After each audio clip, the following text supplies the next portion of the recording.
So I think this apology is well overdue, but I guess it's better late than never, right? So let's first talk about this entire idea of content creation, specifically in the finance niche or finance space. So to me, I categorize them into two large buckets, the personal finance bucket and the finance bucket. So you have major channels like Graham Stephan, Dave Ramsey. I do think that they belong to the first bucket, personal finance. While on the other hand, channels like Nick Kevin, Joseph Carlson, or even Adam Khoo, they are a lot more investment focused. So fundamentally, it's just a different positioning and focus. So let's talk about myself. I personally do identify as the later group because the core content on this channel is on specific investments in a few portfolio of companies that I currently hold. Occasionally, I do talk about random stuff, but generally, my core viewers probably expect me to cover some sort of a company analysis, a company related news, or my portfolio in general. Evidently, if you're to scroll through my content library, I do have a certain tilt to what I cover. Okay, maybe some of you might think that you see it as some sort of an obsession over a particular company. However, it's not that I don't want to talk about other companies, it's just the natural association that people tag you to because that was what made the impression. So, under the finance niche, there are some that adopted similar approaches of focusing squarely into one company and build a following from there. So, you have popular stocks on YouTube like Tesla, Palantir, PayPal, SoFi, etc. Alibaba included, of course. I think power to all the creators that managed to create a cult. To create a community around a particular stock investment idea, rallying different people from all walks of life on the internet together based on a single investment idea. So I think that's pretty incredible if you were to ask me. However, from a creator's perspective, I think the downside is often understated. Firstly, if you decide to go public with your portfolio, as in my case, the pressure is intense. Like they always say, the internet is forever. Secondly, particularly on a media platform, a lot of emotions are being amplified. So when emotions come into the picture, it essentially messes up with decision making. Thirdly, social media was initially very empowering to me. So it gave me an opportunity to speak to so many different people and so many different perspectives. But I know that it was the first step to step out of my bubble and comfort zone. However, it has slowly evolved into something like a tribal war. So you are either on my side or you are in my way. As a creator, regardless of what I do, somebody is out there to get me. So I initially came in with the perspective that, hey, since I have nothing to hide, why not just show everything? Show your portfolio, show your positions, show your cost basis.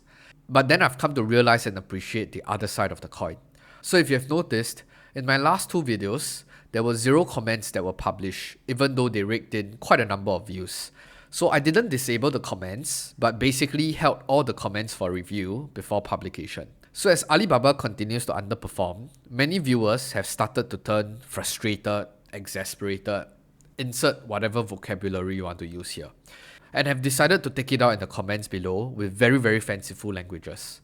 So I've tried to convince myself that hey, this is not intentionally directed at me, but people are just frustrated with their investments, and I just happen to be correlated or associated with that particular investment.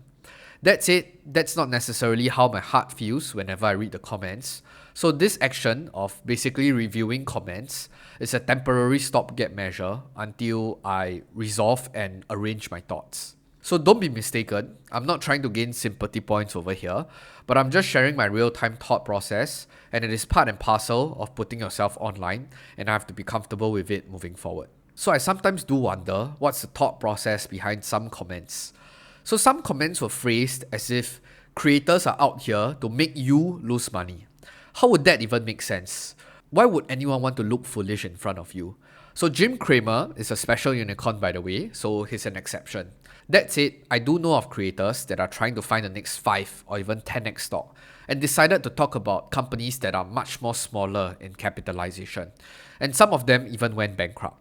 So I'm not trying to defend him or her, but that has always been a trade-off, right? So you probably won't expect Apple or Microsoft to 10x from here, but they're not going to go missing anytime soon.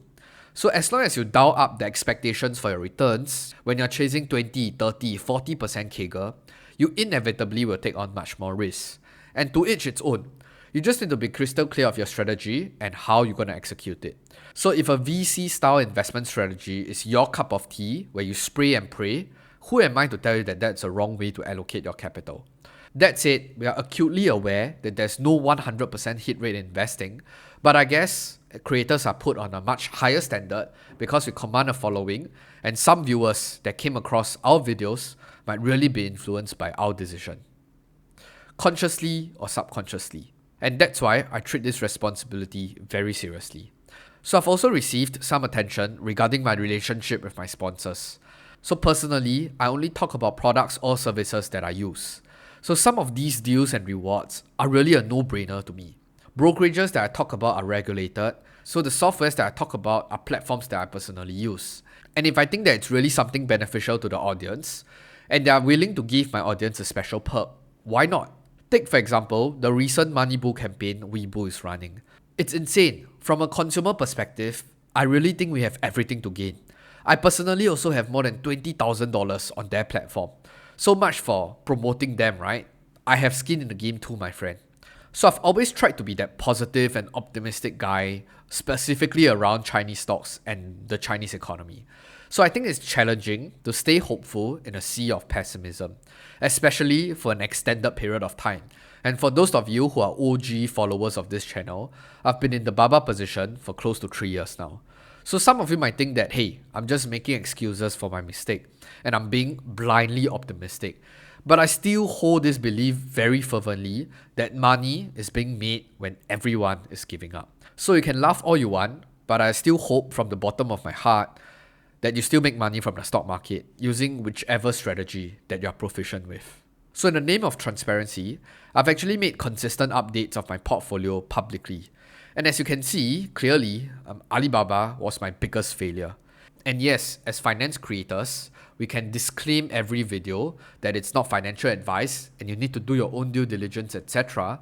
But I acknowledge that I might have been part of a problem of why you're stuck back holding or even made losses if you've actually sold your holdings in Alibaba. So for this, I'm extremely sorry for it. Sometimes I ask myself if everything is even worth it. So I would highly encourage anyone who thinks that this content creation route is easy to try it out yourself. At least in the investment space, I've come to realize that being online might have tripped my decision-making process a little. And that's why I'm on this self-reflection phase of my life. So truth be told, I'm not even paid much for what I do. And the ROI, return on investment on my time, is definitely not worth it. So for context, YouTube AdSense is actually a majority of my income source. So all things considered, I would say that I'm extremely blessed to have figured out what I enjoy doing and have people supporting what I enjoy doing. And I'm given the opportunity to do it. So I'm still doing this YouTube thing because I enjoy learning, studying, synthesizing, and essentially sharing my knowledge. That said, I'm not in the business of collecting people's anger. And there lies the conundrum. Anyhow, I'm still in the process of making peace with that, and I might make a few changes of how I continue to develop this channel moving forward to essentially fit my lifestyle needs. As long as Alibaba continues to make up a significant part of my portfolio, I probably wouldn't stop talking about it, just by the sheer nature of me following the company news, company earnings, etc. So if you do have any suggestions or even advice, do leave it in the comment section down below. So I might not read and approve it immediately, but I'll definitely come to it when I'm in a better headspace. So the genesis of this video was actually inspired by a good friend, Bunti, where he really questioned some of my core beliefs and underlying assumptions of how I play this entire investing game, and on a greater level, the impact or influence my YouTube channel has on my decision making. So I'll thank him for that. On a side note, we run a podcast channel called The Backholder Pod, where the topics are much more blended between personal finance, current affairs, and also finance. So do check it out if you want to know more about this Bunti guy. But if not, I'll see you in the next video. Goodbye.